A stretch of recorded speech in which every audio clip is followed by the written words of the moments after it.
Winnipeg Blue Bombers boast one of the most diversified and explosive offenses in the CFL. The Bombers can strike on the ground with Willard Reeves. Or quarterback Tom Clements will go airborne to James Murphy, last year's outstanding player in the CFL. Or five-year Bomber veteran and the man with the great hands, Jeff Boyd. Or Perry Tuttle, who caught 83 passes in 1986 and thinks he can catch more in 87.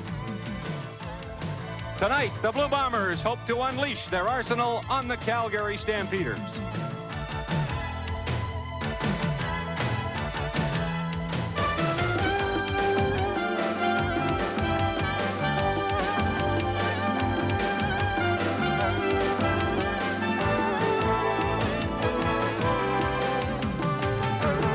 The Canadian Football Network.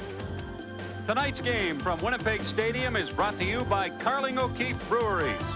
The CFL, it's the game around here.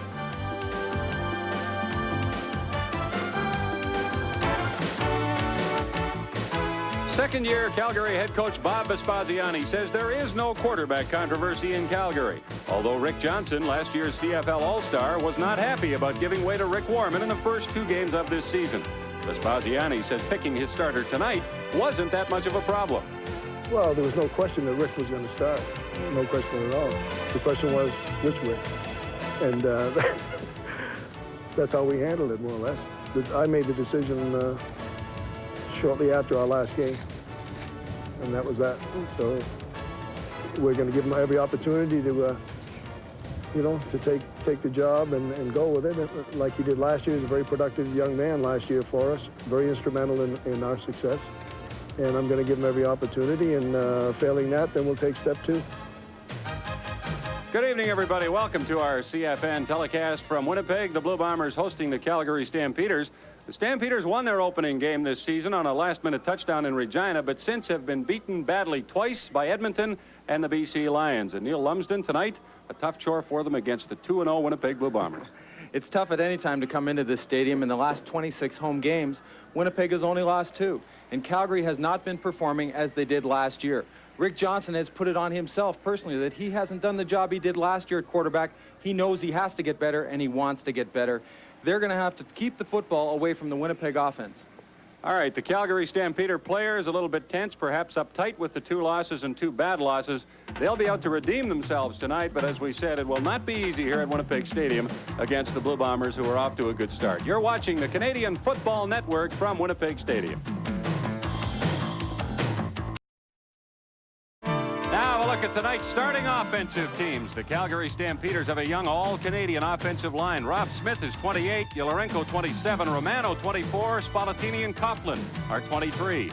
Coach Vespasiani has added a 4th import receiver. Big Ron Wheeler will make his CFL debut tonight.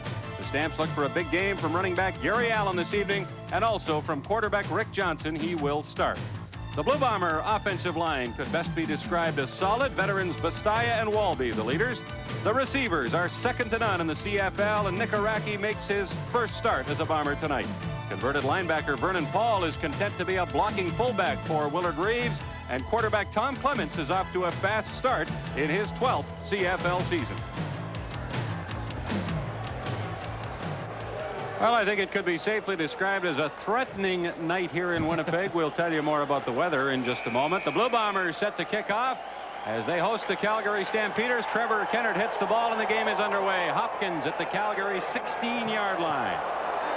Hopkins across the 30, finds some room to the 45. There's a flag on the play. Kennard trips him up at the 52 with Treflin coming in after the fact. And we get an early signal that it's holding against the Calgary Stampeders. So they start off with a penalty, wiping out a good kick return. Neil Lumsden. It'd be a great start. That's exactly the way they wanted to start this game. Let's get the ball upfield, give ourselves good field position, then control the football on offense. And I guess that kind of typifies the season Calgary's had at 1-2, or at least their last 2 games. They've had lots of breakdowns, penalties, turnovers, you name it. They've had it go wrong. And they'll try to turn it around tonight here at Winnipeg Stadium. Rick Johnson at quarterback, looking at a 1st and 10 from the Stampeder 30-yard line. Long count by Johnson. Hands off to Tim Petros, trying the left side, and he's tripped up as he crosses the 30. Tyrone Jones got under him, and then Ken Haley pinned him. There's a look at what we're faced with weather-wise tonight. It's reasonably warm. Very humid. It rained hard last night. It has been drizzling off and on in the last hour, and the thunder showers are in the forecast. The field would have to be described as wet. I would imagine a little bit slick. 2nd down and 7. Stampeders at their own 33-yard line. Rick Johnson hands off to Petros again. He is grabbed by Stan Mikolas for no gain. Well, they mentioned they wanted to keep the ball on the ground. Vespasiani feels that if he can get some ball control, ball attack on the ground, they might be able to slow down the front 7 of the Bombers. But it's tough at the best of times to run against Winnipeg because they play that gap type of cancellation where everyone takes an area. They don't give you a lane to run. Glenn Harper, the Calgary punter, on 3rd down and 6 from the Stampeder 34. Good snap. Harper with lots of time, and he gets a dandy kick away. Treflin at the Bomber 24. Jeff Treflin will try to move outside to the left. Marshall Toner giving him chase, and Treflin is grabbed back at the 20-yard line. Good coverage by the Stampeders downfield. There is a flag on the play. Jake Ireland is the head referee tonight. Offside. Winnipeg number 14. I have to think Calgary would decline that, Neil, and take that terrific punt by Harper. Oh, I think they're kind of happy with that one, and they will take it. Surprised to see Jeff Treflin, experienced punt returner and kickoff returner, back up for the ball. Usually they tell you if you have to step back for it, let the guy come in behind you and catch it, because there's too often a chance for a turnover or a fumble. You know, the interesting aspect of this decision is if they take the penalty, they're 3rd down and 1 at their 39-yard line. But Vespasiani, Bob Vespasiani, the Calgary coach, has declined it and will take the outstanding punt by Glenn Harper. It's a little bit too early to gamble, especially in your own end. I agree. 55-yard kick by Harper. Tom Clements and the Bomber offense with their first crack. We're just underway here at Winnipeg Stadium. Clements sprints right and swings it out to Vernon Paul at the 25. He's to the 30 and up to the 32-yard line. If you haven't had the story already, Vernon Paul, a converted linebacker playing fullback, and Mike Riley, the head coach of the Bombers, likes the work Paul has done. Well, they knew he could block. They knew right away because of the linebacking style of player he is. He likes the contact, but he's an added dimension to their offense if you can come out of the backfield and catch the ball for 10 yards as he did there. 1st and 10, Blue Bombers. Clements to Vernon Paul. The ball at the Winnipeg 32. Just over 2 minutes into the game. Willard Reeves doesn't get the ball this time. We expect to see a lot of him tonight, and Clements is down back at his 25-yard line by Harold Hallman, who broke through. Clements could not find a receiver, and he takes the loss. Vespasiani talked about getting Hallman on the nose a little bit more. They feel he can be more effective if he's given a little bit of room and takes advantage of his quickness, because that's really, he's not going to overpower the big offensive lineman. He gets a little seam in a gap, and then he goes, and that's where he shines. Bob Vespasiani told us today, Neil, that Hallman is having what he would call an average season. He thinks Harold will play better. Bombers 2nd down and 16 from their 26 after the 6-yard loss on the sack. Clements in the pocket, lots of time, throws for Araki, but it's beyond him. James Murphy was a further 5 yards downfield, but I think it was intended for Araki, but he couldn't get to it. Well, good protection. He had a chance to step up, and again, if you give Tom Clements that much time to throw the football, he's probably going to find somebody. Clements, like the Blue Bombers, off to a good start. He's completed 62% of his passes thus far, which is just above his career completion average, which is the best in CFL history. 3rd down and 16. Blue Bombers at their 25-yard line. Bob Cameron to punt. And he gets the wobbly kick away. It's grabbed at the 46-yard line. And that's Richie Hall to the Bomber 45. Darrell Patterson wraps him up there at the 44. There are no flags on this play. So Calgary comes up with good field position on the punt return. Hey, how are you? Sorry that I'm not at home. But when I get the message on my telephone, you'll be the first one on my list. Crazy Calls, a tape of 7 different songs and funny recordings for answering machines. I am very sorry that I'm not at home to take your call. Only $14.95. When I will get right back to you. Leave your message at the tone. Give someone the gift of gab for their answering machine. Pulling a friend. What you've actually done is bought a one-way ticket to the answering machine zone. Nobody's home. Nobody's home. I'm glad you called, but I'm not home. But I'll be back before too long. You gotta Crazy Calls, a tape of 7 different songs and funny recordings for only $14.95. Wait for the beat. You gotta leave your name. You gotta leave your number. To order? Wait for the beat. Call 1-800-331-1900. Call 1-800-331-1900. How far do your kids have to go when they need information in a hurry? I better get to the library before it closes. If he only had the new Encyclopedia Britannica at home, he wouldn't have to go through all this. He could be learning right now about science, art, medicine. A 2-volume index makes subjects easy to find, and thousands of illustrations bring them to life.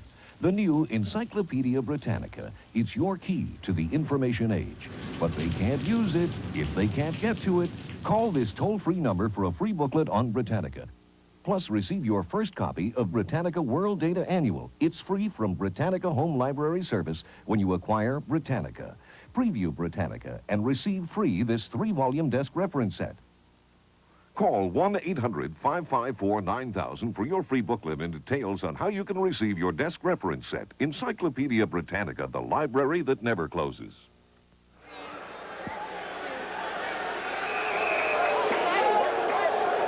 Calgary Stampeders 1st and 10 at the Bomber 45 after a 19-yard punt return by Richie Hall. No score, 3.5 minutes into the game at Winnipeg Stadium. Tim Petros gets the handoff on 1st down. The Stampeders have run 3 offensive plays, and they've all been rushes with Tim Petros and Neil Lumsden. We did not expect that. It also looks like Rick Johnson is audible every time he's come up to the line of scrimmage. He sees something that they want to take advantage of. Throughout the week, they will work on the way they want to approach that defensive line and the linebackers in running, and he sees something and they want to get a big play out of it. It started raining just before game time, as that shot would tell you, and it's raining harder now. It's coming down pretty good. Stampeders 2nd down and 8 from the Bomber 42-yard line. Rick Johnson draw play. Gary Allen wrapped up for a loss of a yard or two. The Blue Bombers surrounded Allen as soon as he got the football. Delbert Fowler leading the way. Stan Miklas did a great job there of taking on the offensive lineman and not falling for the drop back situation. He read it, he stayed right in front of it, and then slid off when he saw the ball go to the running back. Miklas, a 29-year-old 6-year vet, a local product who went to the University of North Dakota, and he has developed into a very, very solid nose guard. 3rd down and 10 Stamps after the loss from the Winnipeg 44. And Harper is in to punt. They won't try a long JTA field goal. Harper's going to pass. Glenn Harper gets it off downfield. And was it caught? I believe it was at the 30. A diving backward catch by Darcy Kopp for a 1st down. What a great catch by Kopp. And Vespasiani said before the game that they might try some plays when they're in plus territory. And Harper used to be a quarterback in high school.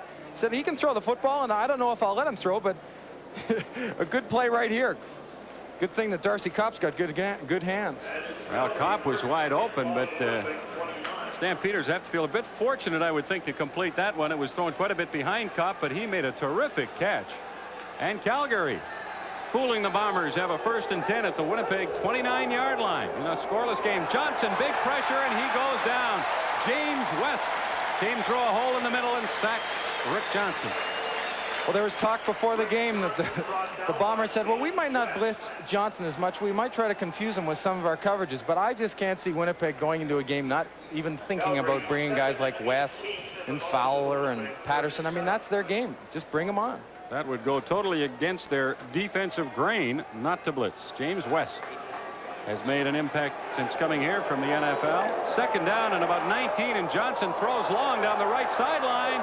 And it's no good. Intended for Larry Willis. There's a flag on the play. And Roy Bennett, I believe, is going to be called for defensive pass interference. You know, I don't think they would have called Bennett if he hadn't put his arm up in the air, because that's considered screening. Forward pass interference. Winnipeg number 23. Roy Bennett. I think we can probably gather that Bennett doesn't like or agree with the call. But as you point out, Neil, it was the proper call. Well, in a situation like that, he has good coverage, but he has to read the receiver's eyes. He puts the arm up instead of maybe jumping straight up. So it's 1st and goal for the Stampeders at the Bomber 1-yard line. Rick Johnson, the toss to Gary Allen, right side, and he's into the end zone for a touchdown. And the Stampeders get what they wanted most early in this game, and that's to jump off to the lead. They lead 6-0. Last week, Winnipeg was able to turn it around after a trick play on a special team. Calgary's done the same thing. Great lead block by Petros. Allen doesn't get into the end zone if Petros doesn't knock the man down. There's Gary Allen. What a year he had last year, along with many other Stampeders. He was outstanding, an all-Canadian all-star, rushed for 1,153 yards, did it all. He has his first touchdown of 1987, and J.T. Hay has the convert. And with 8 minutes and 51 seconds left in the opening quarter, the Calgary Stampeders have scored first.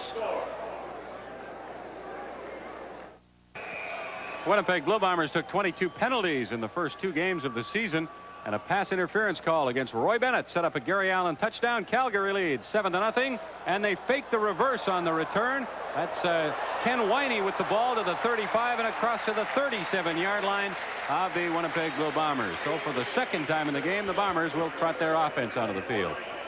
One thing to set Winnipeg back is make them play catch-up all the time, and they got a good break on a penalty, and they get even a better break when Allen follows Petros into the end zone. If they can put Winnipeg into a situation, as I said, to catch up, might make them change their game plan if they can stretch them out right through the first 3 quarters. Gary Allen has had a solid season up to now, but they're looking for him to break it open. 1st and 10 Bombers at their 37-yard line. That's James Murphy in motion. The toss goes to Willard Reeves. Reeves across the 40 and gets out to the 42, maybe the 43-yard line. He'll have 5 or 6 yards. Reeves rushed for 203 yards against Ottawa last Friday, or so we thought.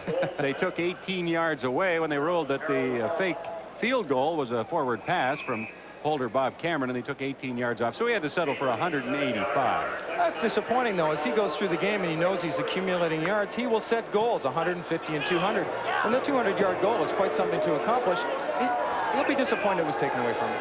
2nd and 4, Blue Bombers at their 43-yard line. They trail 7-0. Tom Clements back to pass. Swings it out. Vernon Paul is all alone at the 50 to center field and into the Calgary 52-yard line. You will not see any finesse from Vernon Paul. I like his form diving ahead. I mean, he gets a 10 coming off the 10-meter board for that one. And he's laughing about it. Well, he was. Well, it's something that Calgary might try to stay away from is covering him because they don't think he's a threat. Anytime you can get 10 yards on a play, it's a threat. And when they continue to do this, they will bring the Calgary defense up, and that will open somebody else up. 2 catches for big Vernon Paul from the University of PEI. Blue Bombers, 1st and 10, Calgary 52. Clements in the pocket, gets some pressure, swings it out to Reeves. Nice move at the 50, and he gets inside the 45. Bernie Morrison pins him at the Calgary 45-yard line. A gain of 8 for the Blue Bombers. Willard Reeves is very much a north-south type of runner. When he gets the ball, he likes to go straight upfield. This play is designed that he sees the pressure. Clements knows he's going to be open because the man that was to cover Reeves has blitzed. Makes a nice little move on Hall and gets up inside. But Vespasiani thinks if they can stretch Reeves out a bit, make him run wide, they can stop his running. 2nd down and 2, Blue Bombers at the Calgary 45-yard line. Clements hands off to Reeves left side, and he has the 1st down, driving forward near the 40-yard line of the Stampeders. Willard Reeves with 260 yards total rushing in the first 2 games and 2 touchdowns. He credits a great deal of his being able to return as healthy as he was to the trainer, Ross Hodgkinson of the Bombers. He said he worked with him extensively, pushed him, and got a little grouchy with him when Willard starts to slack off. He said it's made all the difference in the world. Suffered an extremely serious knee injury last season, just before the midway point, and looks like he's come all the way back. 1st and 10 Bombers, Calgary 41. Clements, and he'll look long for Murphy, who's all alone at the 5-yard line. James Murphy knocked out of bounds at the 1 or 2 of Calgary by safety Greg Peterson. 39-yard gain, and Murphy somehow got wide open. David McCrary has had a number of let-ups this year when put in a one-on-one situation. Tough at any time to cover is James Murphy, but this time the defense is set, so he finds a little seam going to the corner between McCrary and Hogue. That's where they want to find their receivers, in the opening area. It's a good job by Murphy to get into that area. They mark him out at the 2-yard line. First and goal, Blue Bombers. Murphy comes out. The blockers go in. Pat Kentner, one of them. That's him in motion. Clements hands off Reeves, left side, and he is grabbed. The Stampeders really filled that hole. Quincy Williams, Emery, the linebacker. Stu Laird was in there. So important on a play like that in short yardage that the first man into the hole that will take on, in this case, the fullback, stops the fullback in his tracks. And that's not easy to do with Vernon Paul. Then the rest of the defense has to collapse around the man. They did a good job there. Ball is at the 1-yard line, so it was a gain of 1. Second down and goal, Blue Bombers. 5 minutes left. First quarter, Calgary leading 7-0. Here's the toss to Reeves, right side, and he is into the end zone for the touchdown. David McCrary, the cornerback over there, wasn't about to drive Willard Reeves away from that goal line, and the Blue Bombers are a convert away from tying the game.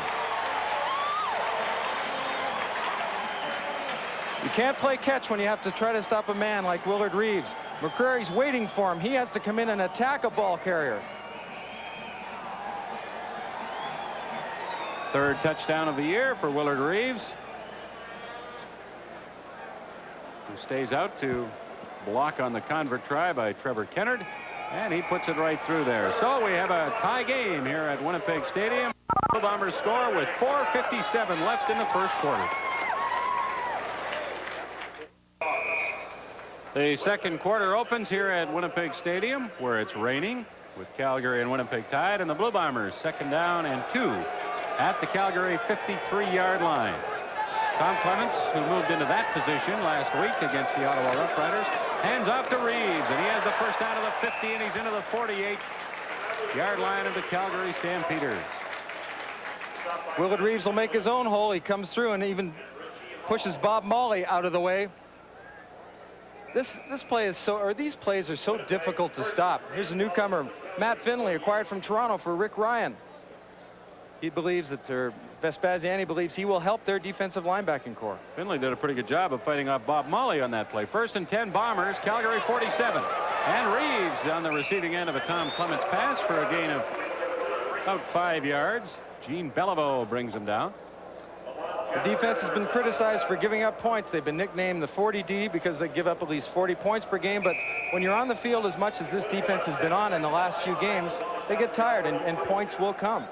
Well, in fairness to them, too, Neil, the Edmonton game, for example, 2 of the touchdowns Edmonton got were on kick returns. You can't fault the defense for that. And their offense has had all kinds of turnovers. So criticism is justified, but it hasn't been all their fault. Second and 5, Blue Bombers. Flags down. Clements' pass for Vernon Paul is short of the mark. There are flags on the play. Somebody was offside. Here's Jake Ireland. Offside, Calgary number 78. Vince Goldsmith. Vince Goldsmith wants to get a jump. He's playing across from Walby, and he wants to get every advantage he possibly can.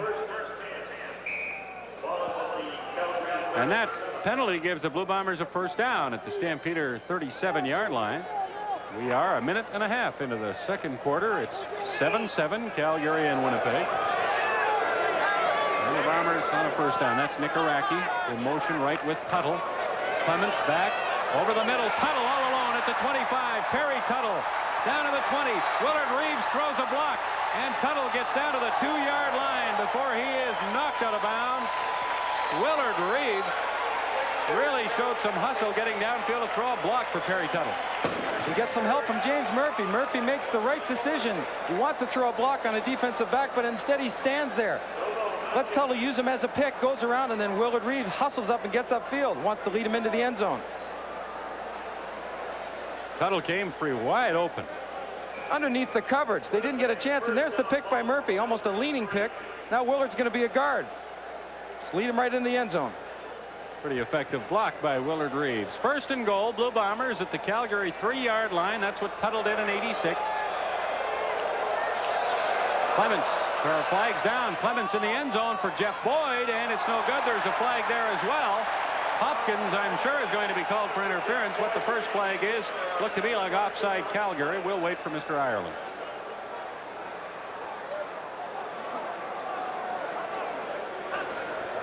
Offside.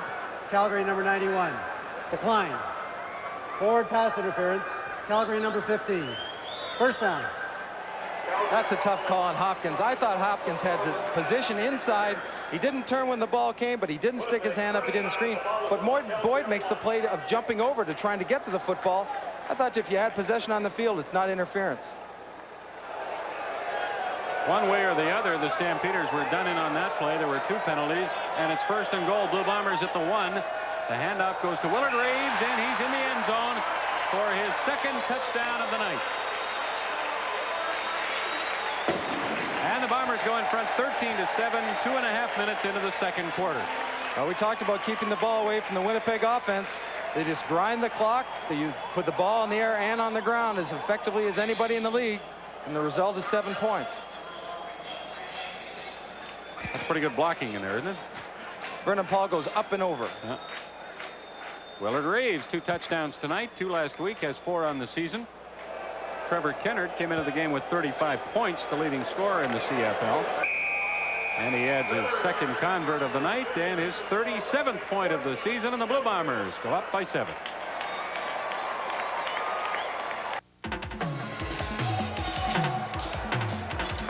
Our Canada Lease MVP in our last game on CFN was Damon Allen, the quarterback of the Edmonton Eskimos, who threw 4 touchdown passes and ran for that major score as the Eskimos beat the Hamilton Tiger Cats 36-33 in Hamilton last Sunday. They'll play back in Edmonton this Sunday, and you'll see that with Dave Hodge and Neil Lumsden at 4 o'clock Eastern Time. And Willard's just returning back from going down to the handicap section after he scores a touchdown. He gives one of them an autographed football. Trevor Kennard's kickoff scooped up at the 25-yard line by Hopkins. He's across the 40 and to the 42-yard line of the Calgary Stampeders. Reeves just scoring his 2nd touchdown of the night. The Blue Bombers lead the Stampeders 14-7, 2.5 minutes into the 2nd quarter. I expect Johnson to open it up a little bit. Their offense has been conservative to this point. I can understand wanting to see what Winnipeg's going to do, but I think you're going to have to start going out and running and gunning type offense, because Tommy Clements has used almost all of his receivers except for Boyd to this point. Woodruff wide right, and Larry Willis splits to the left. Stampeder first down. Petros again gets the handoff. Arbu Bakar can't catch him, and Petros turns the corner, gets a nice run out of it across the 50 and to the 51-yard line of the Stampeders. Again, this is a surprise. We wouldn't think we would see Tim Petros carry the football as much as he has. Well, he's got good size, and he's able to run the football. They did in training camp with him and Andy McVeigh, but we hadn't seen much of it to this point in their 2 games prior to this. And usually if a defense is preparing for a team, they will key on Gary Allen, so take advantage of the other running back. Stan Mikowas is injured. I believe that's Mikowas, number 77. Delbert Fowler, who was shaken up a few minutes ago, is back in the game. Right now, the Bombers' concern is for Stan Mikowas. Ever since the injury to James Bell last year, and it's good that trainers and the medical staff are taking a closer look at neck and back injuries. They don't just assume it. You were bumped in the head and you're a little bit dizzy. They examine you when you get on the sidelines, and I think that's good. It's drawn attention to it. James has bounced back marvelously well in Edmonton, and shows up at practice. He's walking. He's made a remarkable recovery. Yeah, that's quite a story. Come back as far as James Bell has come back, and he'll come back further, knowing the determination that he has shown. Stan Mikowas looks to be okay. He will come out for at least 1 play, and Rob Prodanovic will take his place. There's the brace Willard Reeves uses after his surgery last year. He worked with about 3 or 4, and he found this was the one that gave him the most mobility. Mikowas obviously not feeling as sharp as he'd like to. 2nd down and a couple. Stampeders at their 52-yard line. They're trailing 14-7. Johnson wants to throw a quick pass, and he does, to Larry Willis, and he's down to the Bomber 50-yard line. This is a guy, Larry Willis, that the Stampeders feel can be just an outstanding player in the CFL. Well, they like his aggressiveness going to the football. When the ball's thrown to him, he comes back to it. If it's around a defensive back, he likes to go up and get it, very much like Jeff Boyd does. Willis is basically playing for free tonight after being fined $2,500 earlier in the week by CFL Commissioner Doug Mitchell for pushing an official. First and 10, Stamps at the Bomber 51. Johnson is going long down the left sideline, and it's no good. Intended for Emmanuel Tolbert. First pass thrown in his direction tonight. Cornerback James Jefferson had close coverage. Looks like that shot to the eye only held him out for a couple of plays. So almost like he got punched or an elbow through. There's not a lot of room in those face masks, but that left eye had something go through and give him a poke, so you can see underneath. Yeah, and that's why we see some of the players wearing the shields on the upper half of their helmets. The plastic shields, and I think we'll see more and more of them. Rick Johnson, percentage-wise, having a pretty good night, but he's not getting much out of it. And here's a handoff on a Statue of Liberty type play to Gary Allen, and Tyrone Jones had that one sniffed out, and he drops Allen for a big loss. Well, Jones is coming, and he figures he's got a quarterback sacked on Johnson. I mean, he's ready to drop Johnson in his tracks. He's untouched, but he figured, well, I'll go around. I'll just continue on and follow the football. Tyrone Jones. Boy, did he have a game against Ottawa last Friday. 7 tackles, 2 assists, and 2 sacks. That's a 10-yard loss. Stampeders third down and 19. From there, 50. Harper gets another good kick away. Treflin drops it at his 5-yard line, and Larry Hogue of the Stampeders falls on it. Jeff Treflin battling that long kick by Harper all the way. Couldn't squeeze it on a rainy night. And Larry Hogue gives the Stampeders a first down at the Bomber 4. Well, coming into this game, Winnipeg had only turned the ball over 5 times, and it's very difficult to go back, retreat, and try to follow that ball. Harper's kicked the ball so well tonight, comes down with tremendous velocity when it turns over in a spiral. Harper's punting has been outstanding. And he's been under pressure. Winnipeg has gone after him the last 2 punts. So Rick Johnson and the Calgary offense with a golden opportunity to tie this game. Winnipeg leading 14-7. 10 minutes to go, second quarter. Stamps first and goal. Blue Bomber 4-yard line. Johnson hands off Petros around the left side, and he'll score easily. Tim Petros slowed to a jog at about the 2-yard line, as the Blue Bomber defense obviously wasn't looking for that play. Well, something you don't see often is Gary Allen leading the play instead of Gary Allen getting the football. They're going to the left side, the short side of the field, and Allen makes the first block, and Rocco Romano turns the defensive lineman in and takes the corner away, and he does just literally waltz into the end zone. Good execution on the blocking by the Stampeders, and they are within a convert of tying this game. And you would have to think the chances of J.T. Hay making that convert are fairly reasonable. Well, coming into the game, he had 308 straight converts. This makes 310. Yeah, he doesn't make. Hey, we have a tie game.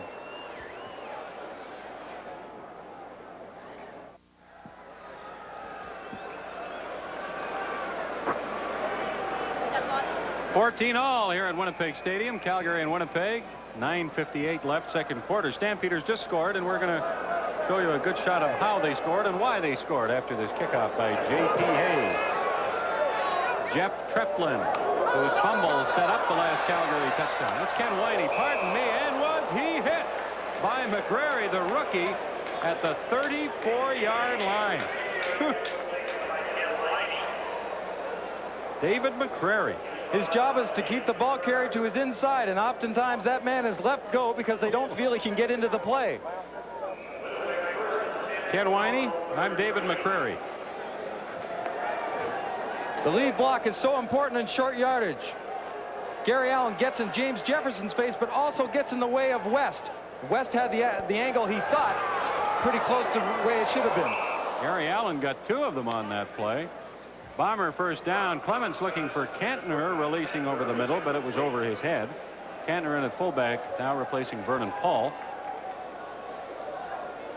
There's Tim Petros, the University of Calgary graduate. 5 carries already in this game. And for Tim Petros, that's a lot. Second down and 10. The Blue Bombers are at their 33-yard line. Tunnel in motion. Cantner moves up to the line. Clements is back. Big pressure. He gets it away. No good. Intended for Iraqi. And Richie Hall, who gives away about 1.5 feet to Nick Iraqi. reached a hand in there and knocked the ball away. There is a flag on the play. Offside. Calgary number 95. Bombers will get the second down over as Quincy Williams was Lamont Jeffers, pardon me, was offside for the Stampeders.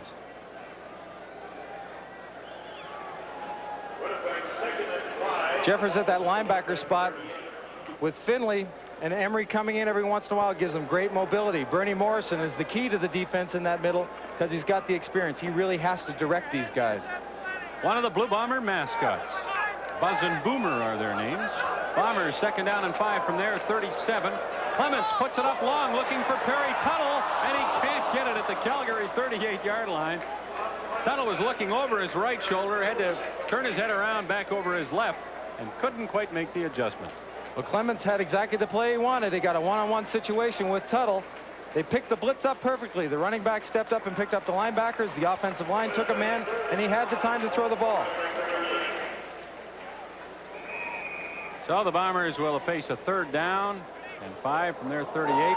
Good snap to Cameron. And he gets a short kick away. That's caught on the run by Richie Hall at the 40-yard line of the Calgary Stampeders. That's a good play because he caught it. If he let it bounce, it may have gone over his head and further downfield.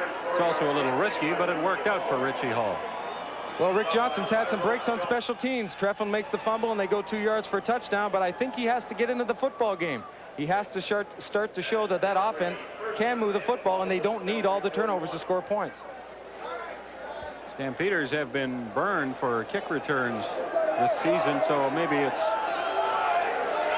justice for them to force the fumble by Treflin that set up Calgary's second touchdown, at least redemption for them. That's Tolbert in motion. Johnson the toss to Gary Allen. He's grabbed by Mikowas from behind and will have little, if any, gain. James West comes up and makes a solid hit on Allen from that outside linebacking spot. That linebacking core makes all the plays if the front three do their job and take up the areas and the people along the offensive line. West and Stan Mikowas have been very conspicuous in that Bomber defense in the first half. 7:50 left, second quarter, 14-14. There's Gary Allen. Stampeders second down and 10 from their 41-yard line. That's big Ron Wheeler, the left end, or slot back, however you want to describe him. Johnson gets it away to Tolbert at the 45. Emmanuel Tolbert is down at the 47. He'll be short of the first down by 3 or 4. There are flags on the play.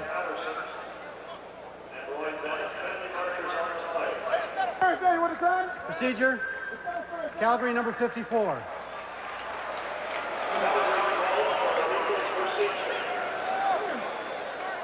I would think the Bombers would decline the penalty and force Calgary into a punting situation. It's the first time today I've seen Winnipeg bring a defensive back. Daryl Sampson from the short side of the field. Sampson and Jeff Treflin will drop back to field. A punt by Glenn Harper, who has done a job tonight for the Stampeders. Look at that average, 48.5 yards. He's cut another bar out of his face mask, too. That area between the nose and the forehead looks awfully big. On 3rd and 4, Harper gets another good kick away. He's having some night. Sampson way back at the 10 of the Blue Bombers. And he's cut down as he approaches the 15. Hopkins down to make the tackle. 7 minutes, 21 seconds left in the second quarter. Coaches get gray hairs and ulcers from situations like this.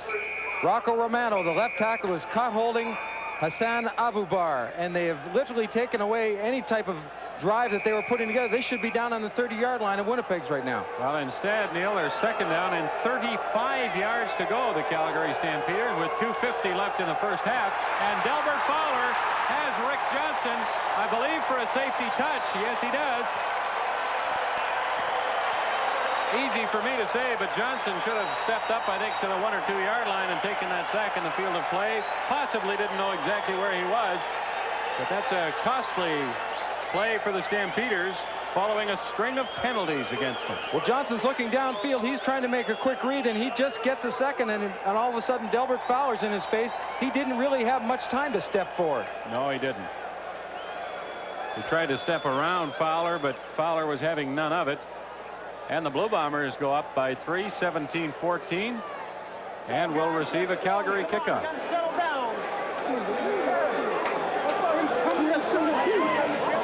There comes a time where you have to stop saying we're making rookie mistakes. They've got to get things together on offense. They've been putting some good plays together, but they've been shooting themselves in the foot every time they accomplish something. Well, the Stampeders have played pretty well tonight, Neil, in my estimation, but in this last 4 or 5 minutes, boy, oh boy, they've taken penalties and come a little bit unglued.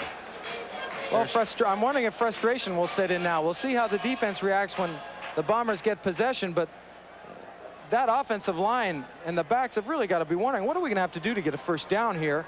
Johnson's made some good calls as far as his plays go, and they have gone absolutely nowhere. It is 17-14 Blue Bombers, but the defenses have been the story here tonight. Turnovers have led to much of the scoring. That's the 4th sack for Winnipeg. Fowler with the safety touch. Here's the Calgary kickoff. Jeff Kreplin to the 40 and up to the 45-yard line of the Blue Bombers. So with 2:40 left and Winnipeg leading by 3, they get a chance in the rain to send their offensive unit out again and go looking for more. Well, more pressure on the defense. They've seen it all year to this point, and they're put in that position again. And Tom Clements loves that, because the more chance he gets to work on you, the more chance he's liable to find a flaw in your setup. 1st and 10, Blue Bombers. Clements hands off to Reeves on a drop play. He slips, gets away to the 50. Willard Reeves to the Calgary 50, hauled down from behind by Peterson at the Stampeder 45-yard line. They're going to mark him down at the 47. Quite an effort by Willard Reeves. The battle along the offensive line is won by Winnipeg, but the credit should go right to Willard Reeves on this one, because his hole's jammed, but he keeps his feet and he keeps going, and he's trying to pick his way upfield. If it isn't for Peterson, could have been another 6 points. 17-yard gain. There's the Blue Bomber White Horses, as Reeves calls them. 1st and 10, Bombers, Calgary 47. Clements back to pass. And he gets it out here for Kantner. A nice catch at the 40. Kantner down to the 38-yard line. Richie Hall brings him down. He'll be within a yard or 2 of another Bomber first down. It's the man who makes the big play. Linebackers lick their lips when they get a clean and a fresh shot at a quarterback when no one decides to block them. There's Pat Kantner, who just caught that pass. Down at the Calgary 38, it's a gain of 9 yards for the Blue Bombers. There's an injured Calgary player back up near center field. We can't see who it is. Pat Clayton, the athletic therapist of the Stampeders, out looking at him. Used to be the athletic therapist here in Winnipeg. He did. Gene Beliveau is the injured Stampeder, we are informed. And he's okay.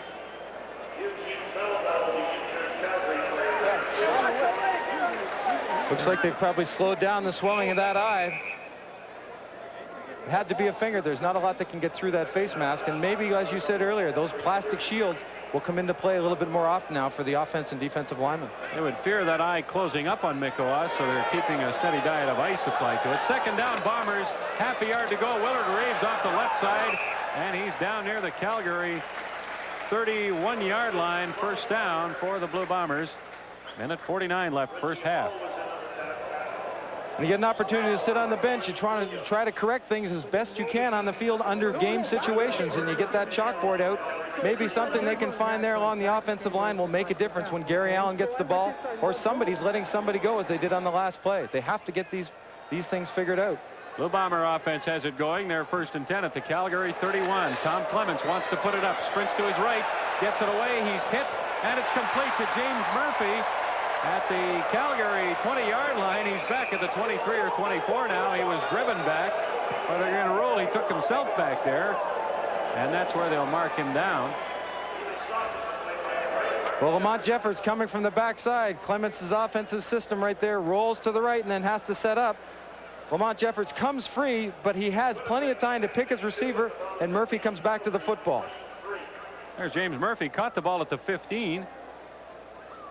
And he's back near the 25. They mark him down at the 23, a gain of 8 yards. Blue Bombers 2nd down and 2. Calgary 23. Winnipeg leading 17-14. Here's the toss. Willard Reeves, lots lots of room to the 15. Knocked out of bounds at the 10-yard line of the Calgary Stampeders. 1:02 left first half. That running game certainly can take the sting out of any defensive charge. Last week when he ran for, well, supposedly 208 and then 185, final statistics, he carried the ball 27 times. If you were to ask me after the game, I would have said, no more than 15. They just keep pounding away at you, and it's just very subtle. Pat Cantner made a good block. 1:02 left in the first half. Bombers will be first and goal at the Calgary 9.5. That's Iraqi in motion behind Tom Clements, who drops the pass and will swing it out to Perry Tuttle. Tuttle's at the 10. He's to the 5 and knocked out of bounds at the 5-yard line. Peterson did a good job of forcing him out of bounds before he could turn around that corner and head for the end zone. Calgary defense did a nice job of pursuing. Tuttle's got tremendous speed, and it would have been a foot race just to the corner. They did a good job of coming up, pursuing, and stretching him out, making him go wider than he wanted to. 54 seconds to go, first half. Tom Clements giving the instructions to his offensive unit. The Bombers second down and goal at the Calgary 4.5-yard line. Clements back to pass, has time, looks for Boyd in the end zone. No good. Flags down. Looked like there was early movement. Jake Ireland, the head referee. Offside. Calgary number 72. First down. The Stampeders are victimized yet again by a penalty. Bernie Morrison. Over the guard. He wants to get a jump to get into that seam, to get into Clemens' face, because he probably knew he wanted to go to that alley-oop pass over to the end zone to either Murphy or Boyd. Well, the Stampeders could have forced Winnipeg into a third down gamble or a field goal attempt. Instead, the penalty has given the Blue Bombers a first and goal at the Calgary 2-yard line. 51 seconds left, first half. Bombers lead 17-14. Clements, nobody to give the football to, and he'll run it in himself. I don't think that was a fake by Clements. No, he was looking to give that ball to somebody, there's no question. And I'm sure it was Willard Reeves, because Pat Cantner went left to lead. Well, that guy's got Tyrone Jones' number on, but I'm sure that Tyrone will claim he has no knowledge of who it is. Well, a veteran quarterback will make something out of nothing, and that's exactly what he does. He looks to give the ball to Willard Reeves, but the front line does their job. They come off and take people out of the play, gives Clements just enough time to waltz into the corner. Trevor Kennard attempts the convert, and it's good. And with 46 seconds left in the first half, the Blue Bombers go in front 24-14. Clements is chuckling with the coaches along the sidelines as he made the best of what appeared to be a broken play. I'm sure that it was. Well, you can have fun with plays like that, and tomorrow in the film room when they talk about it, they'll joke about it, but that's something that they're going to have to clean up. And if it was a closer game, you don't want to make mistakes like that when you have a chance to score touchdowns. This has to be awfully discouraging, Neil, for the Stampeders, who have played a good first half of football in a stadium where the Bombers have won 24 of their last 26 regular season games. But in the last, 5-6 minutes, Calgary has taken, I think, 5 penalties. Their last possession, they really didn't look like they wanted to go out and play football. The silly little mistakes, the offsides, the procedures. If they continue that, Winnipeg will control the football. Again, the Calgary defense will be on the field an awfully long time, and the score will just run itself up. Trevor Kennard set to kick off in the rain, and he drives a bouncer down the middle. Hopkins at the Calgary 25. And Ron Hopkins is out to the Stampeder 45-yard line. So they have time, 42 seconds, to try and get the ball into at least field goal range for J.T. Hayes. Well, they'll make a couple calls in the huddle, then they'll go into the hurry-up offense. As you said, it would be nice if they could come back and get a field goal or maybe even a touchdown out of this before going into the dressing room. Buzz and Boomer didn't look ready to try any field goals there. They're working on it, though. And from the looks of things, they need to. Rick Johnson sends Tolbert in motion to the left. Fakes a handoff. And throws down the right side for Gary Allen, who was mugged by Delbert Fowler. And a flag comes down, and Fowler is going to be called for pass interference, I'm sure. Fowler's insisting. Forward pass interference. Winnipeg number 23.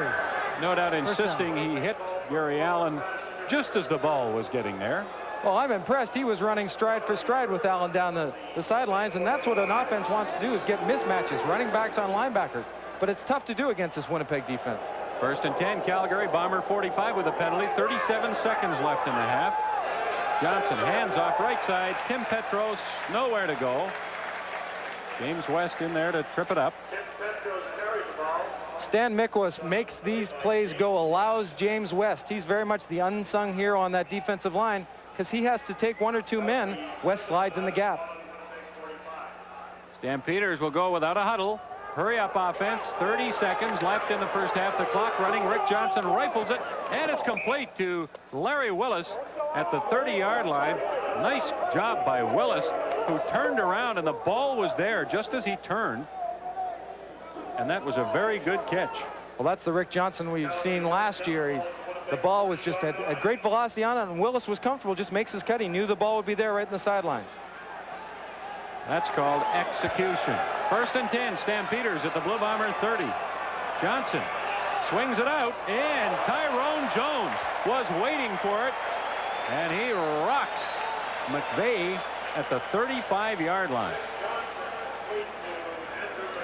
When Rick Johnson drops back, he looks at the defense. He's trying to find something upfield, but he's also got McVeigh. But Tyrone Jones lays back a little bit. He knows he's the release man. You throw the ball, I'm going to make the hit. 2nd and 15, Stamps at the 35 of Winnipeg. Johnson will run and make the best out of this down to the 31-yard line. He'll gain 4. 12 seconds left in the half. The Stampeders on a 3rd down. Well, send out their field goal team. McVeigh has caught 2 passes tonight, and on each one he lost 4 yards. There's J.T. Hay. 10th year in the CFL. He hasn't kicked a field goal in the last 2 games. He's missed 1 in each of those games. 5 for 7 on the season in the field goal department. He's so mechanical. When he kicks the ball, if you took pictures of him 4 or 5 times in a row, you'd find that the head's down every time. His plant foot's in the same spot. When he goes out and practices during the week, he says, that's the most important thing in my game. If my left foot, my plant foot is in the right spot, I'm going to make the kick. Calgary Stampeders called a timeout with 6 seconds left in the first half.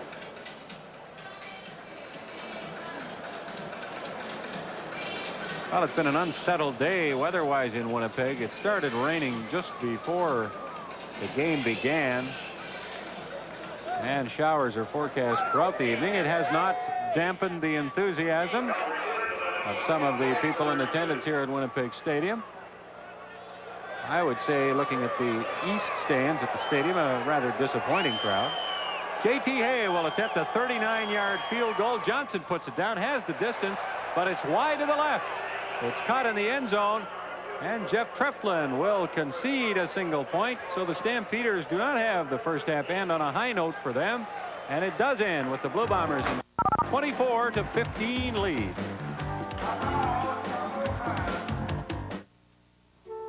Do you like to draw, sketch, or doodle?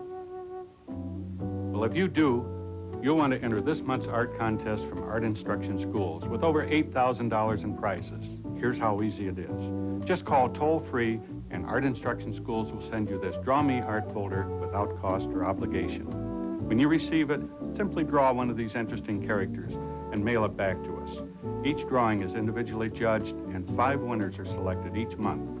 The purpose of our contest is to find prospective students who are motivated and like art. Only amateurs are eligible, and complete rules are in the Draw Me folder. So call or write today. It's fun and exciting, and you could be a winner. To receive your free Draw Me Art folder, call this toll-free number or write to Art Contest and give your name, address, and age. Don't delay. Call this number now.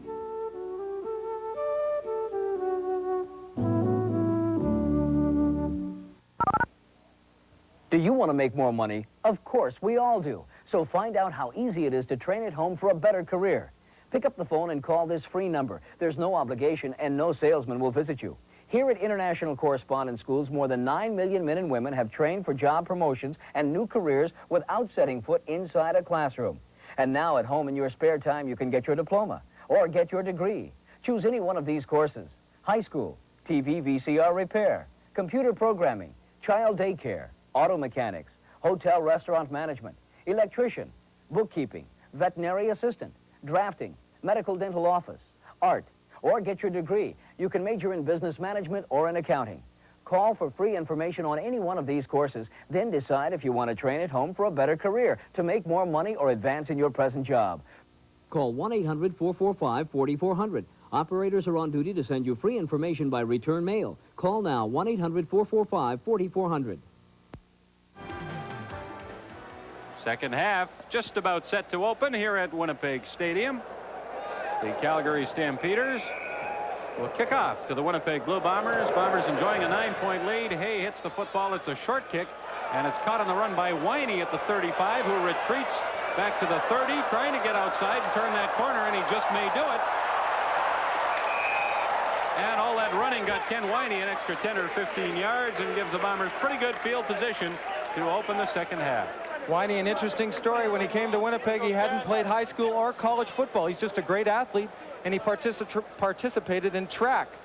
His high jump best in college was 7 feet, 3.5 inches. So you know he's a great athlete. Well, you see the Blue Bombers had a huge edge in offense in the first half. 223 net yards to 21 for Calgary. The scoreboard doesn't really reflect that domination. Winnipeg ahead, but only by 9 points. They are first and 10. The Bombers on their 47. Tom Clements throws to Jeff Boyd, complete at the Calgary 50-yard line, a gain of 13. And for Jeff Boyd, his first catch of the evening. Vernon Paul plays a very important role in that game right there, because he allows Jeff Boyd to go downfield, curl inside of one of the defensive backs, but they've got Vernon Paul in front of them. They can't ignore him after earlier on in this game. Now Boyd comes back inside and catches the football. First and 10 Bombers, Stampeder 49-yard line. Clements the toss to Willard Reeves, 45 to the Calgary 40, and down to the 39, and he's probably got a first down. Willard Reeves, I don't know if he's back to the form he displayed when he won the Shenley Award a couple of years ago, but if he isn't, he's awfully close. Well, he's as good as Willard Reeves as I've ever seen him. Vernon Paul gets upfield and makes first contact, gets that little hole for him, that seam, and when that seam is found by Willard Reeves, he takes advantage of it, and I think he is back to the form of his Shenley year. Well, it's hard to envision him being any better in 1984 than he's been in these last 2 games when he won that Shenley Award. He may be more aggressive than he used to be. Last year, he wasn't up to snuff. He didn't play the way he thought Willard Reeves should have. He approaches this year as, I've got something to prove to some people, but more so, I've got something to prove to myself. Vernon Paul shaken up. Ross Hodgkinson, the Blue Bomber athletic therapist, assisting Vernon Paul to the sidelines. Vern gets a nice hand from the Winnipeg Stadium crowd. He's so valuable to this football team, not only as a fullback now, but special teams. He's a leader, makes big plays on special teams. And you can't measure the value of players like that in statistics. He's a guy that everybody likes. He's a real leader in his own quiet way. Very important part of this team. First and 10 Bombers, Calgary 39. Goldsmith was almost strangled by Bob Molly. There's a flag on the play, and I believe it's holding against the Blue Bombers. Jake Ireland having a quick discussion before he lets us in on the call. Holding. Winnipeg number 64. Bob Molly got a hook into Vince Goldsmith there and wasn't going to release it. Well, Molly has to set back and then come to the outside of Chris Walby to come to get Vince Goldsmith. It's a different way of blocking. He steps out, but Goldsmith's got the speed. He gets to the outside and now really forces Molly to put an arm around him. It's an old wrestling move. Now the Stampeders decline the penalty and take the loss on the play as Clements was down back at the Calgary 47, so it'll be second down and 19 for the Blue Bombers. Second half just underway. Winnipeg ahead by 9. Clements goes long, and it's picked off by Peterson at the 20. That's Darcy Kopp, pardon me. He's to the 40, the 45, up to the 50 to center field, and to the Bomber 51-yard line. I guess Clements was looking long for Jeff Boyd, but the pass was nowhere near him. Well, a great bit of running by Darcy Kopp, but they had 6 defensive backs in the game. They had taken out one of their linebackers, and they play that 6th DB as almost a rover. He will read the quarterback, and Clements looks immediately to his left. The ball is underthrown, and Kopp just plays center field. Darcy Kopp. Second year in the CFL from the University of Calgary, and he's been around. So the Stampeders looking for some life early in the second half. Get it? Going to turn over, and Rick Johnson fakes a handoff, and Tyrone Jones is after Johnson and has him back at the Calgary 49-yard line. Offensive coaches never want to put a running back on Tyrone Jones, but in that case it was Romano, the offensive tackle. They feel if they can't block, if an offensive lineman can't block a linebacker, they're in trouble. Well, on that play, they were in trouble. They were in trouble. There's Tyrone Jones with that quickness that he exhibits, getting to Johnson for a big loss, 9 yards, second down Stampeders, 19 to go from their 50-yard line.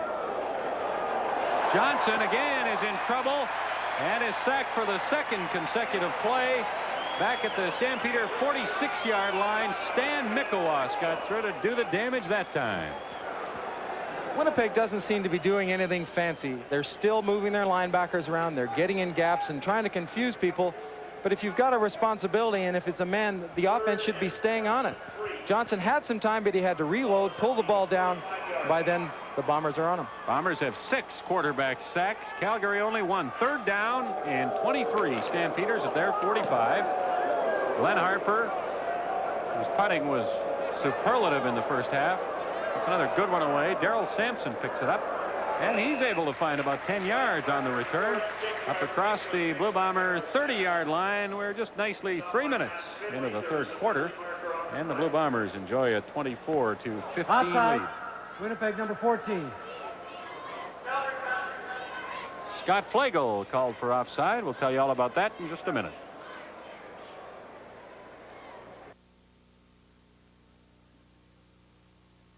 Scott Flagel was offside on that Calgary punt, but the Stampeders declined it and elected to take the kick. The Bombers 1st and 10 at their 30. Almost 4 minutes into the third quarter. Winnipeg leading 24-15. Willard Reeves gains maybe a yard. Quincy Williams and Vince Goldsmith stop him on the play. That touchdown by Tim Petros for Calgary was his first career touchdown in the CFL. It was an exciting one for him, too, and I'm sure he'd like to get a couple more tonight. That was Mike Riley, the 33-year-old Blue Bomber head coach. First year as a head coach at any level of football. Blue Bombers 2nd and 9 from their 31. Clements, quick pass for Tuttle, and he reached back and made a very, very good catch at the Bomber 40-yard line, very close to a first down. The Stampeders brought 8 people that time. Clements makes the read, but more importantly, Tuttle makes the read. He has to read what the defense is doing and has to react to it. He knows the quarterback's going to do it, but oftentimes they're not in sync. Vernon Paul moves up and makes the crucial block on the first man who can get to Clements. Then they just get together and they read the defense, and it's a pass reception. It is a first down, too, after the measurement. Boy, catches like that sure make quarterbacks look good, don't they? And Clements gets a lot of help from his receivers. Not that he needs a lot of help. No, but you're right. Those types of receivers, the Murphys and Tuttles and Boyds, make a quarterback look good. 1st and 10 Bombers from their 41-yard line. And Tom Clements is back, and look at the rush, and he's screening it, but Tuttle, who it was intended for, couldn't get to it. There was just too much pressure on Clements. There is a flag on the play. Holding. Winnipeg number 59. That's center Lyle Bauer, called for holding. Calgary is starting to gamble a bit. They're bringing the horses. The one problem with that is you can be stung. You're now in a man-to-man situation, and anytime you have to go into a man situation covering the Tuttle or Murphy or Boyd, you can be burned long. Mike Riley, unbeaten as a CFL head coach, 2-0.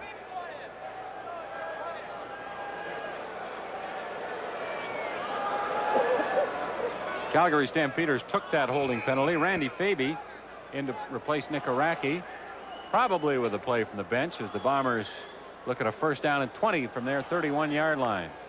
Still raining at Winnipeg Stadium. Not real hard, but a steady rain. Clements having another pretty good night. He's off to one of his better starts, and he throws to James Murphy. Murphy's to the 40, gets away from a man to the 43-yard line. Finally, Greg Peterson corners him and puts him down, but the Bombers get 12 yards back and will have a 2nd and 8. Well, Vince Goldsmith is now starting to make an impression on Chris Walby. 2-3 plays in a row now. He's gotten into the backfield and put pressure on Clements, making him throw the ball a little bit early. If you ask most coaches across the league what makes these receivers so dangerous is not catching the football, but what they do after they get the football. Now, that was about as simple as you can get on a pass play. Just get the ball to the receiver and let him do something with it. And James Murphy did. He gained 12, 2nd and 8 Bombers. From there, 43. Clements throws for Tuttle, and he can't squeeze it at the 50. And little wonder as he was hit by Kopp and Hogue. Good defense by the Stampeders. And that's that 6 defensive back system that Dan Daniels instituted at the start of the year. Some of the players felt it was tough to get used to. Their defense last year was very simple. This year it's a little bit more complicated. Once they get used to it, I think they'll find it a lot easier in these coverages. Bob Cameron, and again, that's an average that he would be disappointed with on 3rd down and 8. Will punt from the Bomber 43, and he gets a good kick away. Gary Allen back to the Calgary 16, and he slips and falls at the 20-yard line with Tyrone Jones. 8:57 left in the 3rd quarter.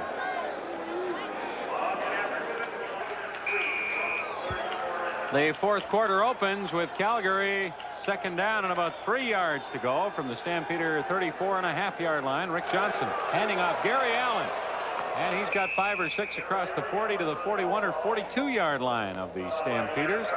Fowler made the stop. Smith and Elarenko have done a good job. That's 3 plays in a row that they've taken advantage of that Winnipeg left side. Calgary finally, Neil, starting to show some offense. They had none in the 3rd quarter. Well, Vespasiani felt if in the 4th quarter they were in striking distance that they had a chance to win the football game. 1st and 10, Stamps from the Calgary 42. Here's a throw, and it's no good. Tolbert at the 35 of the Blue Bombers had a shot at it. Scott Flagel with the coverage. Flagel replacing the injured Ken Haley with Jeff Treflin at safety. Well, Treflin drops straight back, but the middle does open up for Tolbert. That turf's getting very slick. A couple players might start to change their cleats and go to a little bit longer because though we haven't had a lot of rain, this turf is coming up a little bit too easily. I said the Calgary offense starting to get a little something going, but it's on the ground where they've been successful. Johnson has only 1 for his last 4, and that's for a -4 yards. 2nd down and 10. Stamps at their 42. Johnson back to pass, and here comes the rush, and down goes Johnson. Tyrone Jones took the ball away from him, but they had whistled the play dead. Mikowas and Jones share in the sack. Where you've got to give credit to your defensive backs. They did a good job of covering all receivers downfield. Very predictable situation. 2nd and 10. Thought they might have gone with a quick screen or something, or even a running play like Winnipeg does so often with Willard Reeves in a 2nd 7 or a 2nd and 8 situation.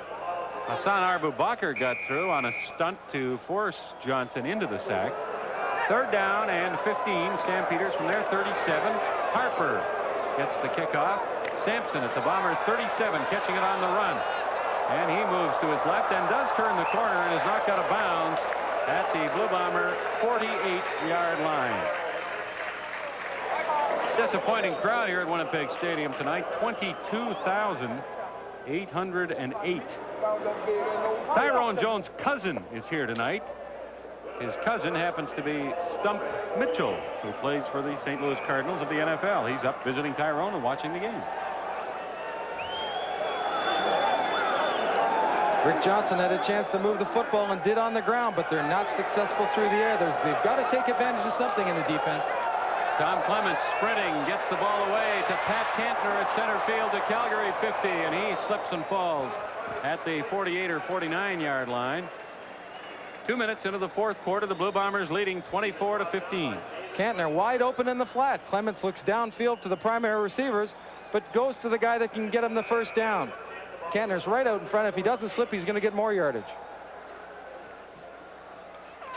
It has not been an explosive night for the Blue Bomber offense, but it has been very steady, workmanlike.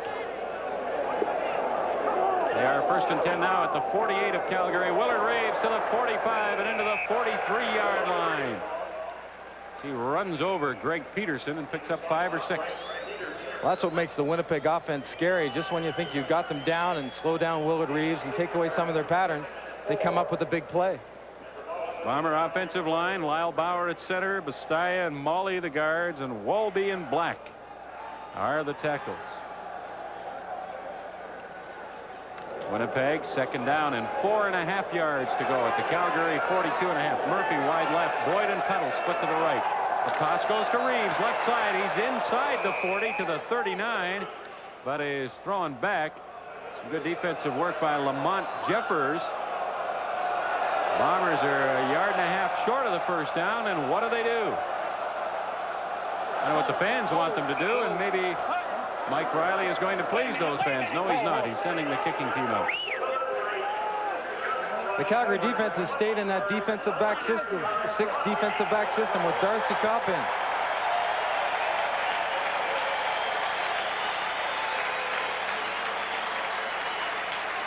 The applause is for Willard Reeves, who just passed the 100-yard mark in rushing, the 21st game in his career he's done that. Blue Bombers on 3rd and 1.5 yards at the Calgary 40. Will play the percentages and punt the ball with Bob Cameron. Good snap, and he hits another towering kick into the end zone. And this will wind up as a single point, and the Blue Bombers go up by 25-15 with 11 minutes, 22 seconds left in the 4th quarter.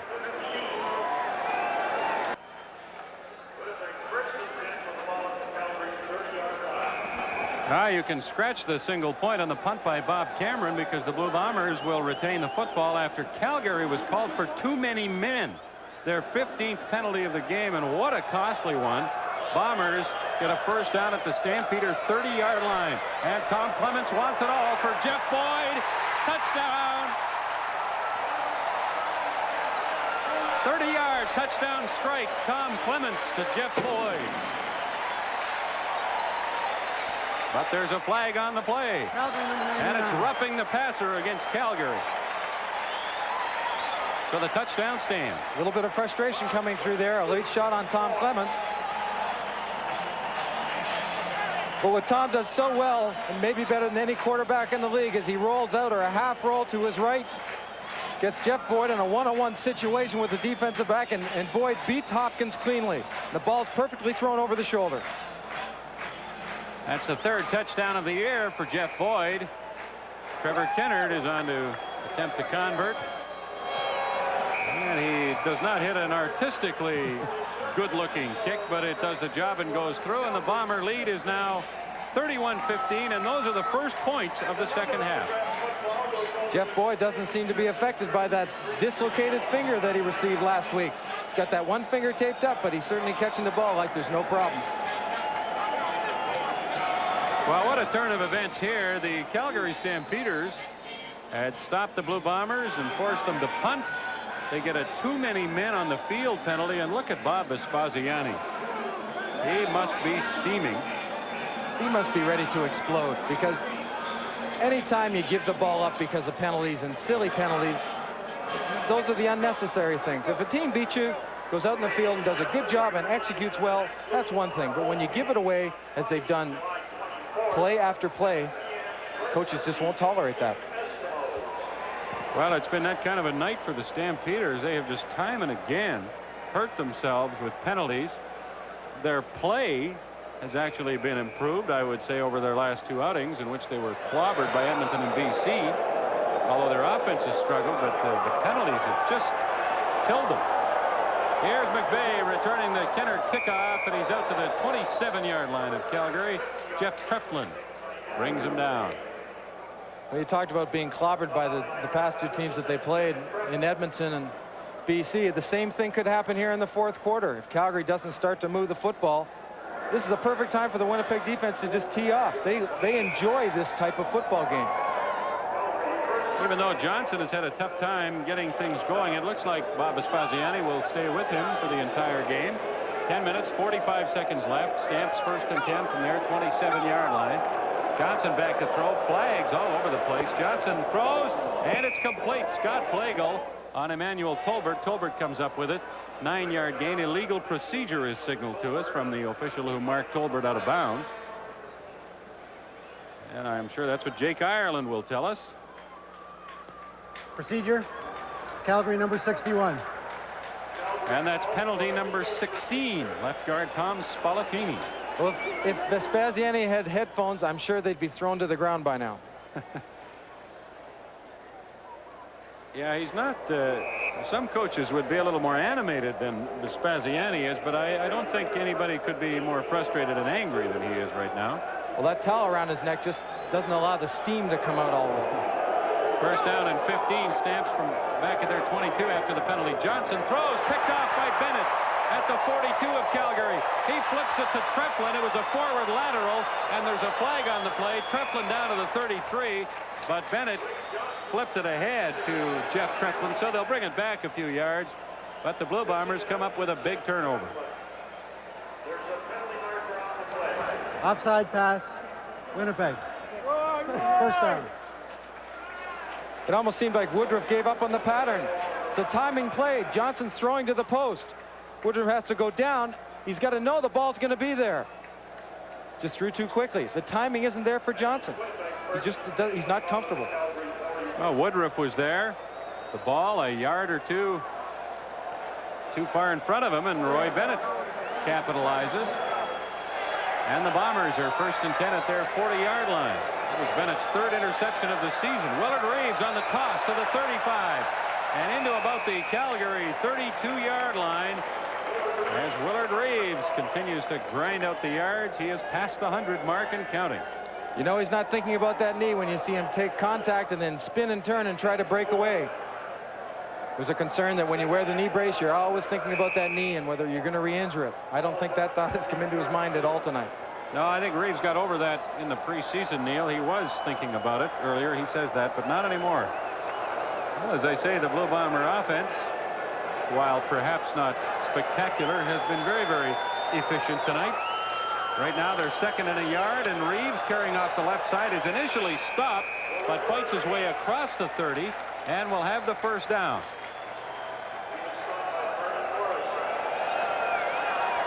I guess that pretty much tells it all about the Calgary offense. You'd think looking at it might be first quarter statistics. You know, Stampeders 11-7 last year, and they scored a lot of points. That's uncharacteristic of the team they put on the field last year, but that team hasn't surfaced yet this year. Calgarians only hope that it will soon. First down, Cantner, as the Blue Bombers throw a little misdirection at Calgary, and Pat Cantner gains about 13 or 14, and Mike Riley loves it. You talked about working that play in this week. There's so many people key on Willard Reeves. You fake the pitch going one way, and then you give a little handoff, counter handoff back to the left side, to the right side. The offensive line does a great job of folding the defense down. Key block there by Nikaraki coming underneath. And with an injured Stampeder, Tom Clements trots to the Blue Bomber bench. That's Quincy Williams, I think, the injured Stampeder. Following tonight's game, we will be selecting the Canada Lease MVP. Canada Lease, a Canadian company with international reach, providing leadership in the world of high technology financing. Canada Lease MVP coming up after tonight's game on CFN. Quincy Williams is the injured Stampeder. We have 8 minutes and 16 seconds left in the fourth quarter. Winnipeg leading Calgary by 31-15.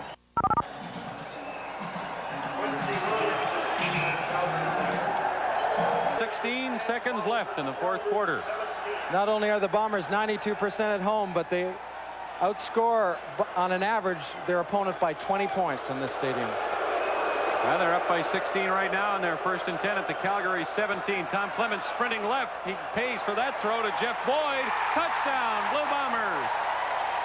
Vince Goldsmith decked Clements as he threw the ball, and Jeff Boyd made a nice move to come back and catch it for his second touchdown of the game, his second in this fourth quarter, and the Blue Bombers take complete command now. Clements shows remarkable poise here, standing back in the pocket. He's waiting for Boyd to come open, and he's been watching him all the way. He takes a hit from Goldsmith, and Boyd, the aggressive receiver he is, goes up and takes it away.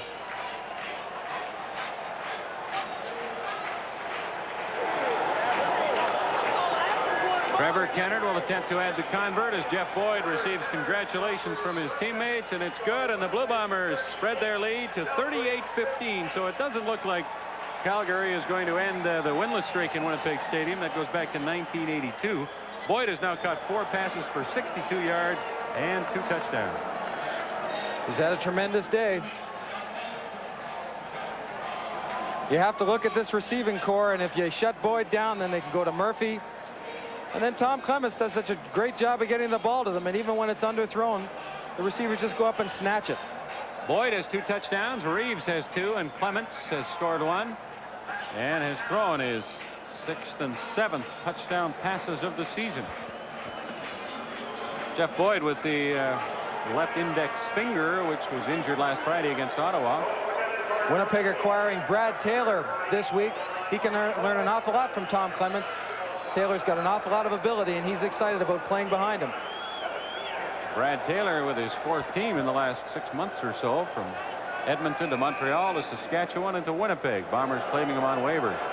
Kennard kicking off a bouncer, scooped up by Marshall Toner at the 35, and he brings it back to the Calgary 50-yard line.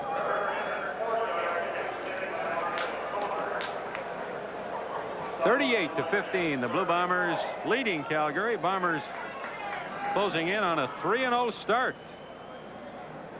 A discouraging start for this man. He knows how good he can be. He's a very proud individual, and he's very cocky, but I think maybe he has to get some of that cockiness back. Start taking control of this offense. Rick Johnson, the man Neil is talking about, he's back to throw, and here comes that big rush again, and Johnson goes down with Tyrone Jones, and his mates leading the way. 9th sack of the night for the Blue Bombers. Before the game, they knew they had to put pressure on Johnson, and they decided to go up the middle between the tackles. But there's an indication if you can't block a linebacker as an offensive lineman. I'll tell you, Jones is taking Rocco Romano to school tonight, isn't he? The rookie tackle for the Stampeders. Well, their #1 draft choice has had his hands full, but Tyrone Jones gives a lot of good tackles in the league, Fitz. Oh, he does. Rocco Romano will learn a lot tonight. 2nd down and 16, Stampeders at their 43. This is Gary Allen, and he'll gain a couple of yards. And the Calgary punting unit will come out of the field. Rick Warman. We haven't seen him at all at the Calgary bench. They're back up. But Tom Mickey, the Blue Bomber backup quarterback, is getting set to go in. He played the last few minutes of the Bombers' win over Ottawa, 51-24 last Friday. And it looks like we'll see him soon. 6:45 left here in the 4th quarter. Winnipeg in front, 38-15. Harper gets a good kick away. Darrell Sampson at the Bomber 21. And he nearly got through a hole on that right side. There's a flag on the play. I've seen more flags tonight than I've seen in a couple of games collectively this season. And most of them have gone against the Calgary Stampeders, and many of them have been very, very costly and harmful to the Stampeder cause.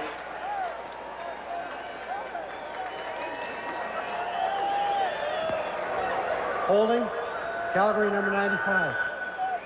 Holding, another penalty against the Stampeders with 6.5 minutes left in the 4th quarter. 2 minutes, 47 seconds left. 4th quarter, Winnipeg leading by 23 points, and the Stampeders with a 1st and 10 at the Bomber 35-yard line. Johnson's pass for Woodruff comes up short. Woodruff slipping on the play. We get a look at Taylor talking with Tom Clements there. As he said, Mike Riley said he can learn an awful lot from Tom Clements, and he's excited to be in Winnipeg. He liked it in Edmonton when he was there. He was there for 2 years. They believed he could play, but then they got Tracy Ham in. So Brad could move on, went to Montreal, and was going to be the starter there this year, according to Joe Faragelli. As you said, he's been traveling since. Oh, has he ever been around? Saskatchewan Roughriders tried to slip him through on waivers. The Bombers claimed him, and Saskatchewan was very upset with Winnipeg for that and voiced their displeasure. Johnson rolling on second down. He throws complete to Petros. He's to the 20 and into the Bomber 15-yard line for a Calgary first down. That's a 20-yard gain, and Tim Petros has been the main weapon in the Calgary offense. Well, he was a good weapon for them last week in a losing cause to BC, and again, you see this week he gets a behind Fowler. Johnson does a good job. You almost think he wanted to throw it over Fowler there, and he gets it underneath Fowler when he's jumping. 2 minutes, 20 seconds to go. The Stampeders trailing by 23 with a chance to narrow that lead a little bit now. 1st and 10 at the Bomber 15-yard line. Johnson back to pass, lofts it into the end zone. Touchdown, Gary Allen behind Delbert Fowler, and Johnson laid that one in there beautifully. And the Stampeders get their first points of the second half. Play action play. They're going to try to freeze the linebackers in this situation and get the running back behind them, and that's what they did. And I know Johnson knows it's too little too late, but if nothing else, they can establish themselves for next week and start doing some things and executing properly. Rick Johnson, a 15-yard touchdown pass to Gary Allen. I was going to say, Neil, at this point in the game, this is really meaningless in terms of the final outcome, but when you've struggled the way Calgary has, you maybe feel just a little bit better about yourself if you can move the ball a couple of times. Well, you sure do, and a lot of people don't realize that because the game is being filmed by the individual teams, they have to sit down tomorrow and look at these films back in Calgary. And they have to be with their players and their coaches, and they don't want to be embarrassed. You can come out at the short end of the stick of the score, but you want to be able to produce. And that kind of performance of Gary Allen in the punt return and that touchdown is what they need more of. Gary Allen has 2 of Calgary's 3 touchdowns tonight. Tim Petros the other. J.T. Hay added the convert, by the way, and it's now Winnipeg 38 and Calgary 22 with 2 minutes and 6 seconds remaining. Interesting that coming into this game, Calgary was the least penalized team in the CFL. They've taken 14 penalties in their first 3 games, and they've taken more than that in this game tonight. They've padded those statistics, haven't they? Much to their displeasure. We would look for J.T. Hay to attempt a short kickoff here. We would look for that, and I'm sure the Blue Bombers will as well. Well, they've got the kickoff return set in where they call all the guys with the good hands are up front there to catch the football in case it is a short kick. J.T. Hay dribble it or put it in the air. He puts it up nicely. Boy, he did a good job. And Araki gets his hands on it first, and then Jeff Treflin falls on it. Nick Araki using his height to good advantage on that play. But J.T. Hay did that about as well as you could do it.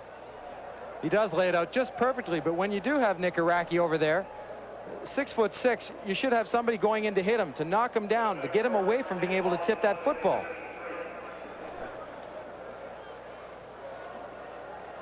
So the Blue Bombers with 2:03 to go take over 1st and 10 at their 53-yard line. The loss tonight will drop Calgary to 1-3. They'll host Winnipeg next Thursday night. In a return engagement, the Bombers will go to 3-0. Pat Kantner carrying on first down, and he has about 3 yards off the right side. Well, to date, the Winnipeg Blue Bombers, the Eskimos, and the BC Lions have shown that they're very explosive. They play tough both defensively and offensively, but right now the key in Edmonton has been their special teams, and I'm sure most of the teams across the league would like to find a guy like Henry the Gizmo Williams for special teams, but can't afford it because of the player shuffle. We've got to look at some die-hard Winnipeg fans. There aren't a lot of people left here at the stadium with 1:40 to go in the game. Handoff, Vernon Paul upended by Richie Hall at the Calgary 50. Paul has 3 or 4 yards and about 3 short of a first down. Both Paul and Hall hurt on that play. Well, at 5'6", Richie Hall packs quite a wallop, but there's not a lot behind the wallop. That is a bit of a mismatch with Vernon Paul going about 225 and Richie Hall about 165. But Richie didn't take a back seat on that one. No, and he never does. 3rd down, Blue Bombers, 4 yards to go. Bob Cameron to punt. He's had a good night. Gets a high kick away, not as long as some of his previous ones, but good hang time. Bombers will be called for no yards.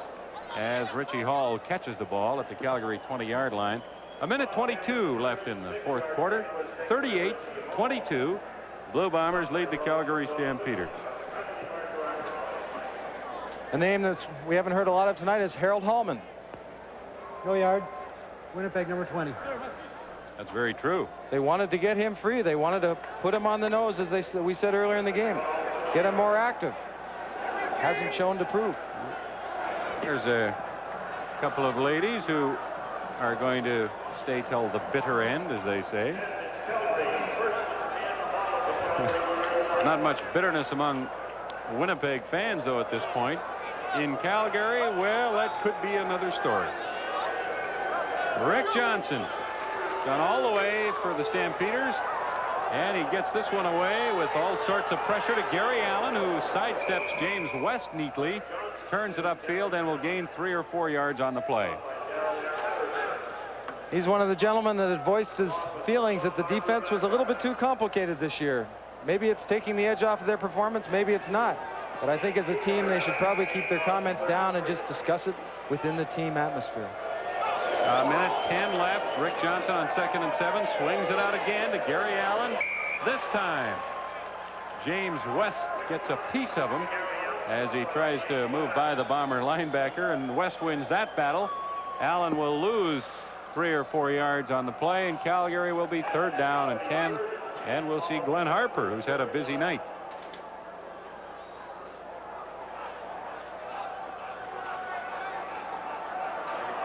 This will be the 12th punt of the game for Glenn Harper. He's kicking better than I've ever seen him kick, too. He kicks the ball a little bit lower, possibly tough to cover, but he's certainly been getting his foot into all of them. This one he gets higher. It's one of his highest kicks of the night. Another good one. Treflin fumbles it at the Blue Bomber 38-yard line. And we're still awaiting a signal from the officials. Calgary has the football. Second fumble of the evening for Jeff Treflin. As we said, Harper's their best offensive threat. 2 long punts have caused fumbles tonight. One turned into a touchdown, and I think the Stampeders would like to do the same with this one. Darcy Kopp coming up with the recovery. He's also intercepted a pass tonight. That ball's slick. The receiver, punt returner has to get the elbows together and cradle it between the body, and even then it can slide through. A weary-looking Kopp. Disappointed, no doubt, coming to the sideline. Stampeders with a chance now to bite into that lead even more. Johnson looking for Tolbert, but over his head at the 20-yard line as the rain continues to pelt Winnipeg Stadium. 44 seconds left on the clock. 38-22. Winnipeg Blue Bombers lead the Calgary Stampeders. Bombers led 24-15 at halftime. Bob Vespasiani had to feel good until late in the second quarter. That's Scott Flagel injured. Winnipeg was leading 15-14 with 3 minutes left in the second quarter, and then Calgary started taking a bunch of penalties. Bombers came out of the half with a 24-15 lead, and they've padded that in the second half. With one defensive back already down, they're going to have to find somebody to take Flagel's spot. Gets caught up and dives. He knows he's been beaten. Almost looked like he was kicked in the chin. Now, the Bombers are really thin in the secondary with Darrell Sampson, the Canadian, starting at halfback, Neil. Their only backup defensive back is Jeff Treflin. Now, if they have Benny Thompson, an import back in there, they would have Sampson and Treflin as backups, and they'd be in better shape when they get an injury. But with Haley out, you've had to move Flagel to halfback and Treflin to safety. He stretches out there. That's when a pull could have occurred. When the turf is wet, you plant so hard to make a move and the foot slides out on you. That's when pulls begin to happen, and it looks like with the bouncing of that left foot there's something really bothering him. Well, he looks like he's in quite a bit of pain, but gets up and doesn't appear to have a serious injury. But those ankle sprains, if that's indeed what it is, can be very troublesome a day or two after the fact. Well, Ross Hodgkinson, the trainer, has been far too busy tonight. They want to stay away from injuries. They want to stay as healthy as they can and be as productive. But, you know, if they're short a defensive back, I put Vernon Paul in there. He could probably do it. Rick Johnson has come on with his numbers here in the fourth quarter, as he's done some effective throwing after being stifled for most of the first 3.5. 5 for his last 6 is Johnson. And on second down, he puts it up long, and it's no good in the end zone. Intended for Emmanuel Tolbert, and Jeff Treflin hung in there pretty well to knock it away. Ball's a little underthrown, and Jeff Treflin catches up. He's beaten early, but good catch-up speed to get in the way of the ball. And James West is playing free safety. They're dropping those linebackers off a bit, aren't they? You know, Calgary should be able to take advantage of the Winnipeg pass perimeter now with the injury to Haley and the way it's been restructured. And they have to some extent. 37 seconds left on the clock. Tim Petros comes in very late with a play, and I think Johnson's going to go with the one he called on third down and 10 from the Winnipeg 38. Bombers ahead by 16 points.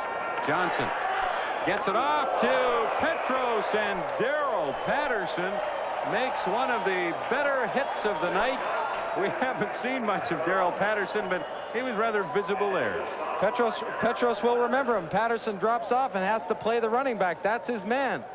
He kind of enjoys the fact that Petros steps back to block, but if the ball's dropped off to him, he gets to close quickly. Well, we haven't heard much from him, but he certainly made some contact there. You feel that right down to your toes, don't you, when you get hit like that? You wonder why the helmet just doesn't pop off when he hits you that hard.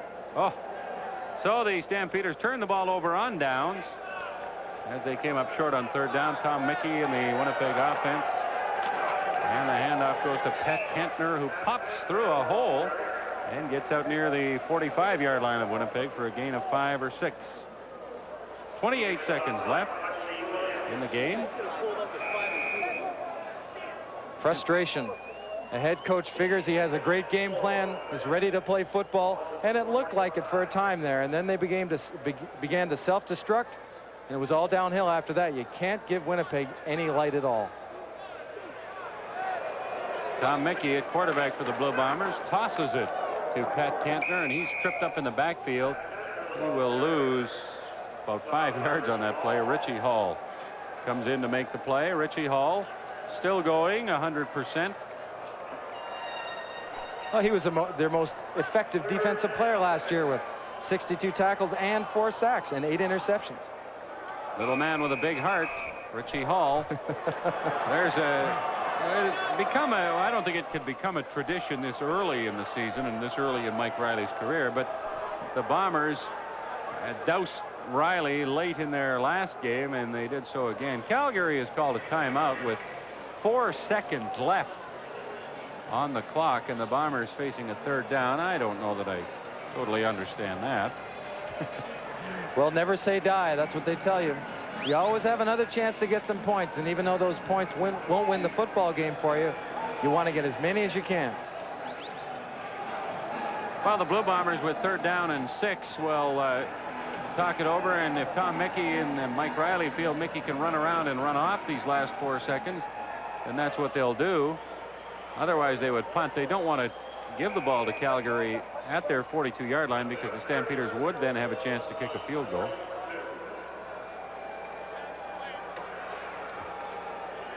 Let's see if Mickey can run these 4 seconds off.